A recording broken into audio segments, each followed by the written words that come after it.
Welcome back, baseball fans, to the 1970-73 Carryover League card set analysis. Tonight we are into the 1972 box. 1972 cards came in these cool little bags. It was pretty nice to have. Still use rubber bands, but they come in these cool little bags. And this is the second year, of course, in the league for them. What else do we bring? Let me just kind of like go the first trip in this year. Let's show you what we have in the paperwork side of things. Let's see here. We've got a ton of stats kept if needed. Keep those over there. We do have a couple extra guys here. We do have the 72 roster sheet. American League had 48 extra players. National League had 48 extra players. That's 576. Plus three other guys here. Alou, Maxwell, Sims is 579. They also had duplicate cards of Sims.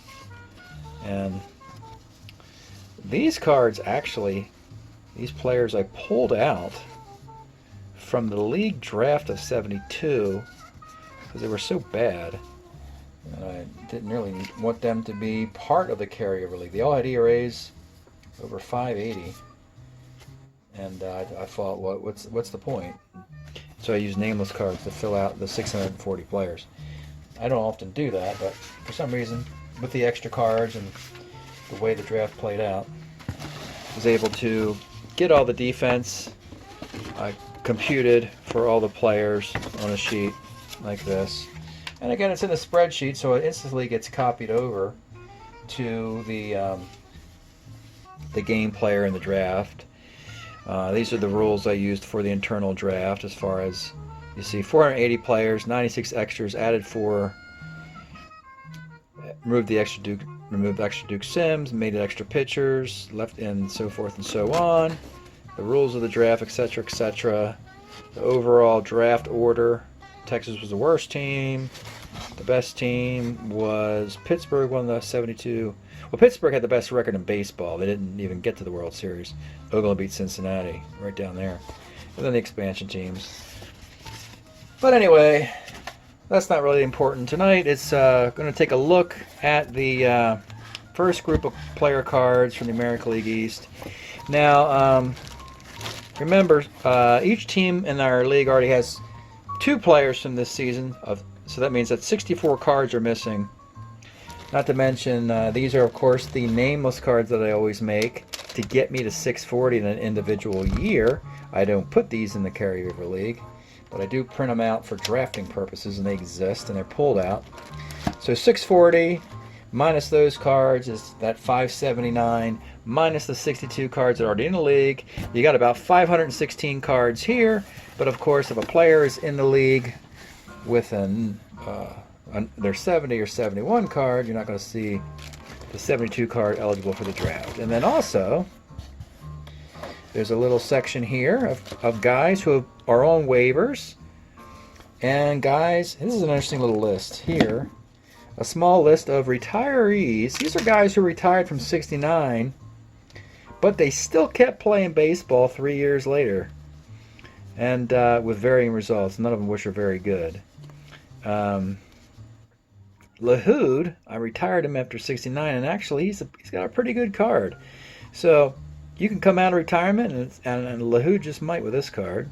That's part of the. It's very rare for a guy to be put on the retired list early at a young age, and Lahoud was young enough to rebound and come back out of retirement.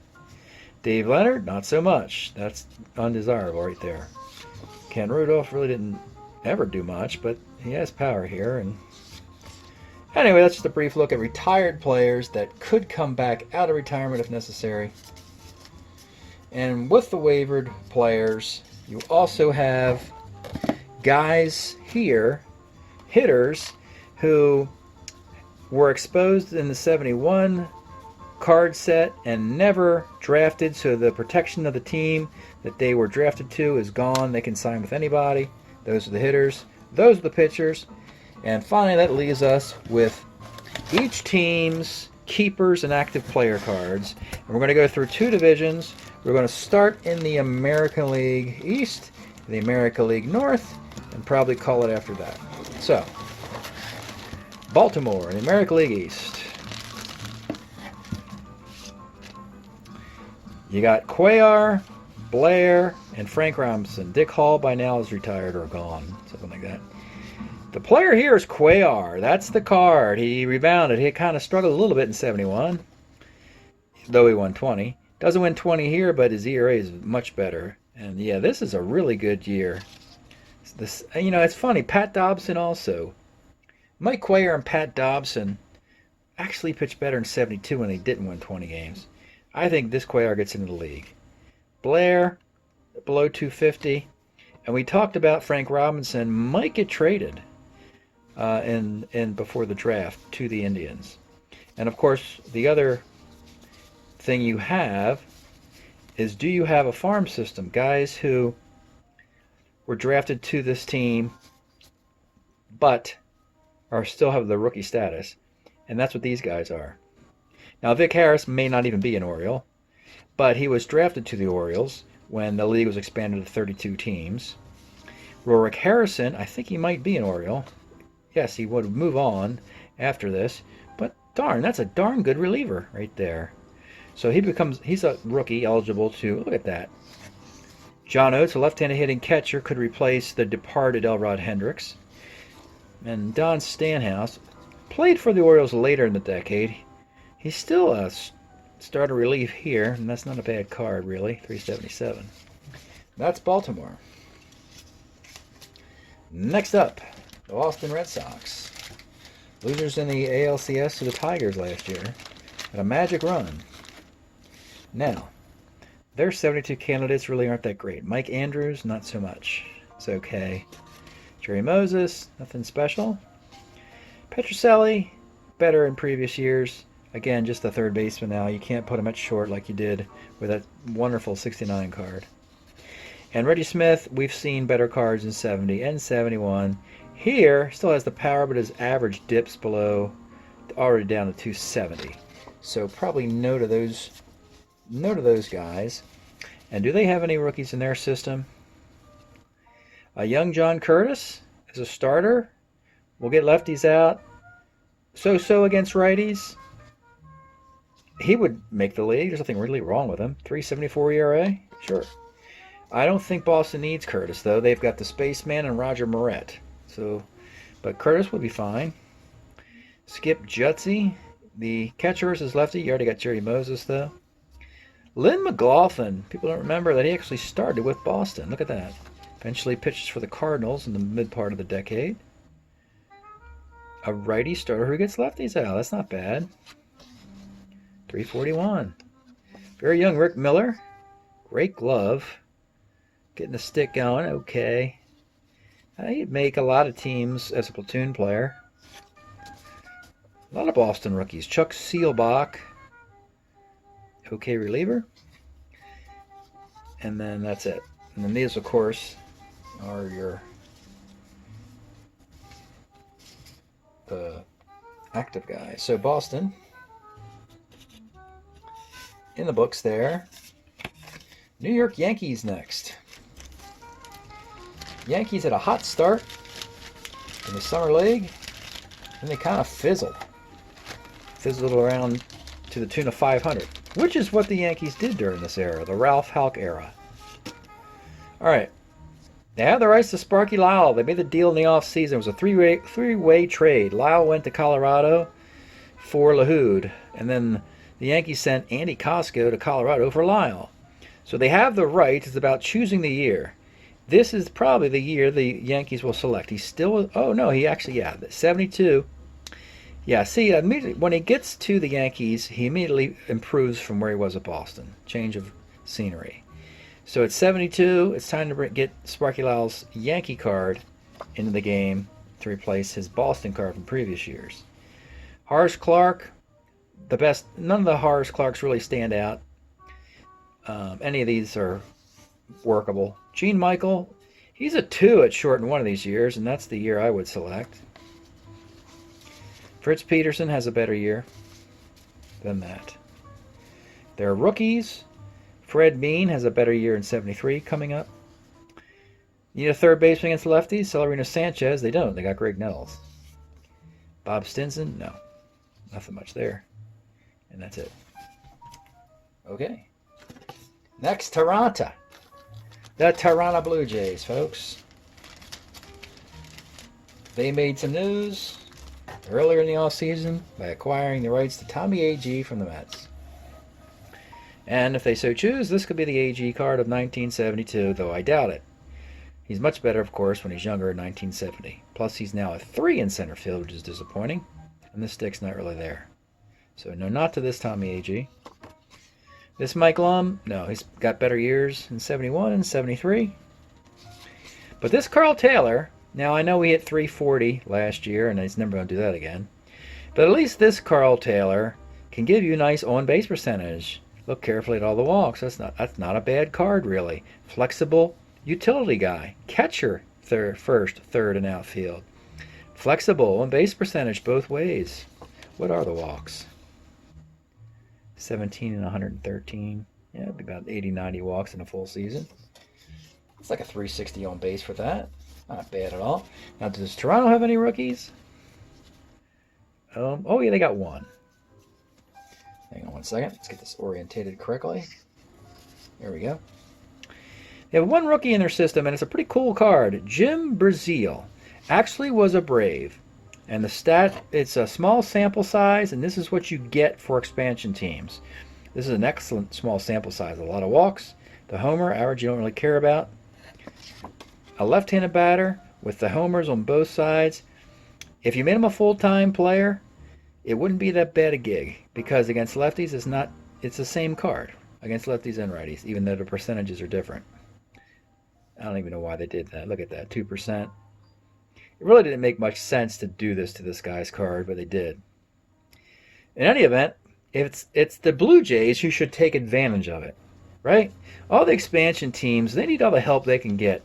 So when a card like this is made with only 85 at-bats, you push it to the limit to help the Blue Jays win games. And this guy hits a ton of home runs if you give him a full-time opportunity. Maybe not enough on base. Only the walk on 5. But whatever. You get the idea. It's Toronto. All the help they can get to compete in a dangerous division where they're always a long shot. That's your American League East. We'll do the American League North and then call it for the evening. Let's start with the Expos. Here we go. The Expos. 72 Expos are gradually getting better. It'll be a while before they can compete for anything.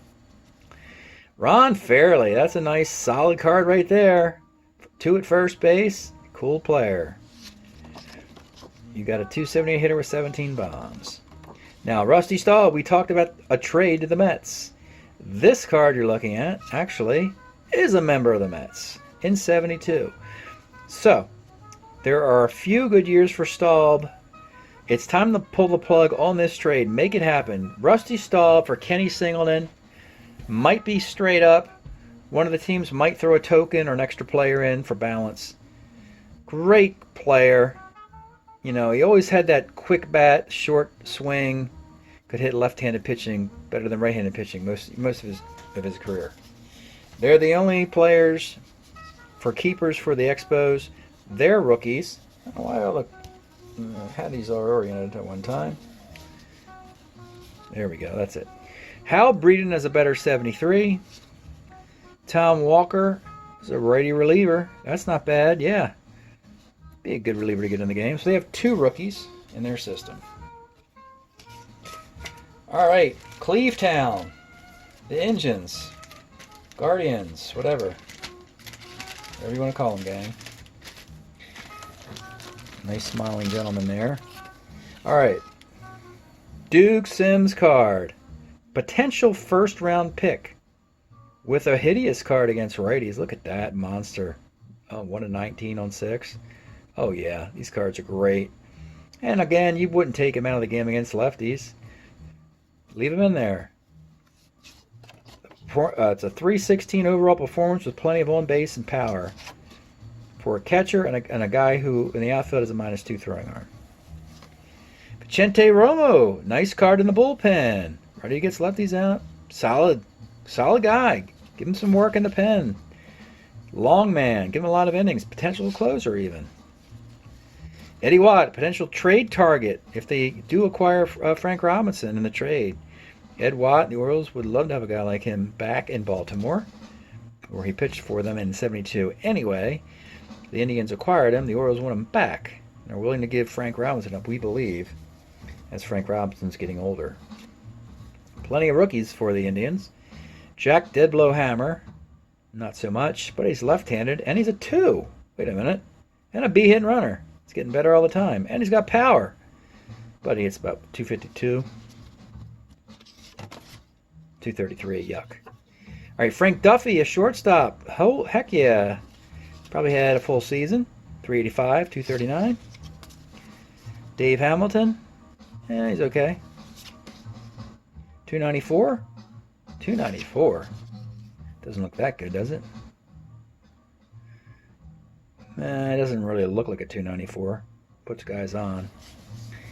Humphrey, catcher, a 2. Not much. Ron Lolich. A lot of Indian rookies here. Not much. Hey, Dick Tidrow. He's good. He pitches on 3 days rest. People forget he was a starter before he eventually ended up in the Yankee bullpen and at the end of the decade. Don't look at the win-loss record, folks. Look at the ERA and the innings pitched. Indians might go for him on 3 days rest, joining Gaylord Perry in that rotation. So plenty of rookies for the Indians to go to beyond Duke's. I don't know if they're going to get in the... Yeah. Kind of have a logjam here. Got a lot of good players. You figure Sims and Romo would be the keepers. You get rid of Eddie Watt, and none of these guys come in year 1. Maybe in year 2. All right, the Tigers. Runners up in the World Series. To the Mets. Let's see, what can the Tigers do? Norm Cash has to be a keeper. Very similar to a 71 card, at least here. 71 card has 30 home runs. 72 card has 22 home runs. The difference is he's really susceptible to lefties now. So in 71, he's good on both sides. I would take 71. Willie Horton, that's just an okay year. You need more stick out of Willie. Yeah, 72 is not good for him either.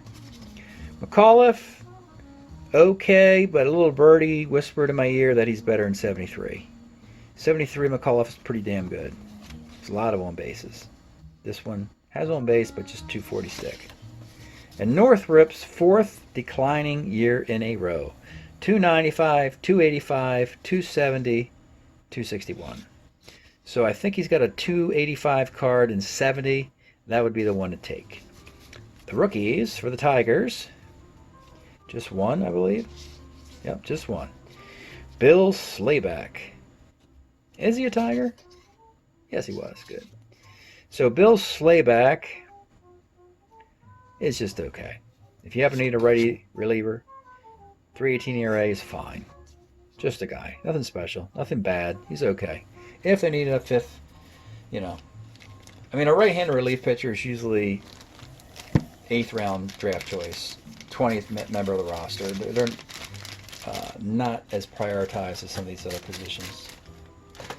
Ohio players, and we'll call it a wrap for tonight. Al Downing, now he is a 20-game winner with a 70 card. Now, this is really peculiar. He's still outstanding. Look at the decisions in 200 innings. How can you go 9-9 and pitch 203 innings? This is a great card. Probably as good as the 20-win card he has in 71. Al Downing will be a nice addition to Ohio. You just pick the correct year that you want. Rudy May. Downing and May. They will dominate the rotation for the Ohio team moving forward. Very similar numbers. On the rotation, ERA just under 3, just like Al Downing. May and Downing, both starter 7s, both going to be on the team. Bill Robinson, this is a good card, but he's got a great card in 1973, and that's the card that this team is focusing on because they need all the help they can get. Not to mention, you know, Bill Robinson actually plays a little bit of third base and first base for the Phillies later in the decade, and the Pirates. So they're hoping the 73 card he has third base ability, because their outfield is full with Johnny Jeter and Gene Clines and Ike Brown and so forth. And as far as rookies for the Ohio players, they have a very young Ben Oglivie. He's okay. Not quite ready for prime time. That's all right. He's a 245 hitter there. 241 hitter. Yeah, that's all right. Not much defense, base stealing. He's got the power, but it's all right. It's okay. It could get into the league, but it's not that important. And Jim Panther, he's okay against righties. Don't like all the on base against lefties. Probably not quite good enough. Yeah, 412 for a righty reliever. Nothing special. Nothing bad. Again, I'm not sure if we're going to have a shortage of players and shortage of talent. Remember, Major League Baseball only had 24 teams in this era, and I'm trying to push it to 32. So a lot of guys who look kind of ordinary will end up getting into the league. So I don't want to disparage them when we still have 3 months before the draft. That's our first look tonight at the 1972 box. One of the rarer card sets you will find in the Strat-O-Matic catalog. The second super advanced set ever made. 71 was the first time they did it. And then the first time they went back for 69 and 70 reissues, that was done like in the early 80s. That's why they have the same format as their 77 to 84 cards do. So we put them away. Next time we'll do the rest of the American League and the rest of the National League and get our look from the 72 box, which will leave us just a 73 box of rookies to finish up this card set analysis. That should take us through the end of the year into the winter as the Hot Stove League heats up. Thanks for checking out the video. We'll see you next time.